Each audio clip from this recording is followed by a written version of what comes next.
సంక్రాంతికి ముందే రణస్థలంలో సందడి మొదలైంది. జనసేన యువశక్తి కార్యక్రమానికి చురుగ్గా ఏర్పాట్లు జరుగుతున్నాయి. శ్రీకాకుళం జిల్లా రణస్థలంలో ఎల్లుండి యువశక్తి కార్యక్రమం జరగనుండగా పవన్ రాక కోసం ఉత్తరాంధ్ర ఆసక్తిగా ఎదురుచూస్తోంది. ఈ కార్యక్రమంలో పార్టీ అధినేత పవన్ కళ్యాణ్ పాల్గొంటారు కాబట్టి ఉత్తరాంధ్ర జిల్లాల నుంచి పెద్ద సంఖ్యలో పార్టీ కార్యకర్తలు, ఆయన అభిమానులు హాజరవుతారు. వారిని కట్టడి చేయడం సాధ్యం కాదని పోలీసులు చెబుతున్నారు. పరిమిత సంఖ్యలో మాత్రమే పార్టీ కార్యకర్తలను ఆహ్వానించాలని పోలీసులు కోరుతున్నారు. సంక్రాంతి పండుగకు ముందు కావడంతో ఇతర ప్రాంతాల నుంచి పెద్ద ఎత్తున ప్రజలు వచ్చే అవకాశం ఉంది. దీనిపై మరింత సమాచారం మా ప్రతినిధి గిరీశ్వర్ అందిస్తారు.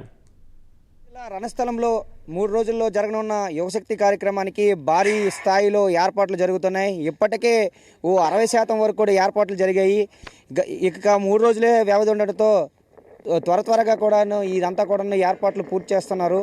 ఇక్కడ చూస్తుంటే బయట అంతా కూడా భారీ కటౌట్లతో భారీ ఏర్పాట్లు, వచ్చే వారికి ఎటువంటి ఆటంకాలు లేకుండా ఇక్కడ ఏర్పాట్లు చేస్తున్నారు.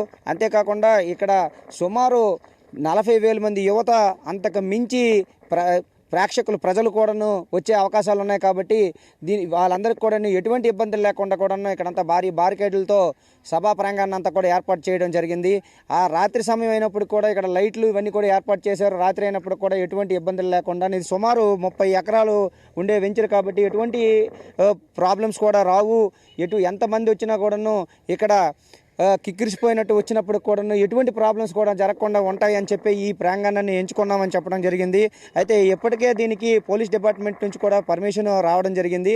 పర్మిషన్ వచ్చిన నేపథ్యంలో వీళ్ళు ఇంకా వేగవంతం చేసి ఇక్కడ ఉన్న ఏర్పాట్లన్నీ కూడా పూర్తి చేస్తున్నారు. ఇక్కడ స్థానిక జిల్లా నాయకులంతా కూడాను ఏర్పాట్లను దగ్గరుండి పర్యవేక్షిస్తున్నారు. ఇప్పుడు మనం చూస్తున్నాం ఇక్కడ భారీ ఏర్పాట్లు, అక్కడ భారీ బెలూన్స్తో కూడాను యువశక్తి అని చెప్పి హైవేలు వెళ్తున్న ప్రతి వ్యక్తికి కనపడేటట్టుగా ఏర్పాట్లు కూడా ఒక 4-5 చేశారు. ఇంకా ఈ చుట్టుపక్కల అంతా కూడాను బారికేడ్లతో పూర్తిగా కూడాను పూర్తి రక్షణ కల్పించేటట్టుగా చేశారు.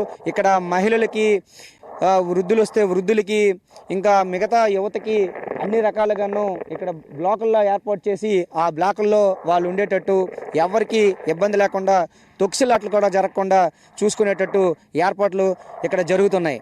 అయితే మనం చూస్తున్నాం ఇక్కడ ఈ ఏర్పాట్లు ఎంత జరుగుతున్నాయి కాబట్టి ఇక్కడ ఈ సభ భారీగా సక్సెస్ అయ్యే అవకాశాలు అయితే చాలా వరకు కూడాను కనబడుతున్నాయి. ఇట్టి పరిస్థితుల్లో కూడా జన సైనికులైతే చెప్పడం జరుగుతుంది, ఈ సభ మేము ఇప్పటి వరకు ఎవరూ చేయలేని అంత గొప్పగా చేసి చూపిస్తాం అని వాళ్ళు అంటున్నారు. ఇప్పటికే భారీ ఏర్పాట్లు పూర్తయ్యేవి, ఇంకా పూర్తిగాను కూడాను రేపటికంతా కూడా భారీ ఏర్పాట్లన్నీ పూర్తి అవుతాయని చెప్పి ఇక్కడ అంతా కూడా చెప్పడం జరుగుతుంది. ఈ ఏర్పాట్ల మధ్యలో పవన్ కళ్యాణ్ వచ్చి సుదీర్ఘంగా వీళ్ళందరితో కూడాను మాట్లాడి ఇక్కడ యువశక్తి కార్యక్రమాన్ని భారీ ఎత్తున సక్సెస్ చేస్తారని చెప్పి స్థానిక జన సైనికులందరూ కూడాను, నాయకులు కూడా చెప్పడం జరుగుతుంది. కెమెరా పర్సన్ రాజేష్తో గిరీశ్వర్, శ్రీకాకుళం.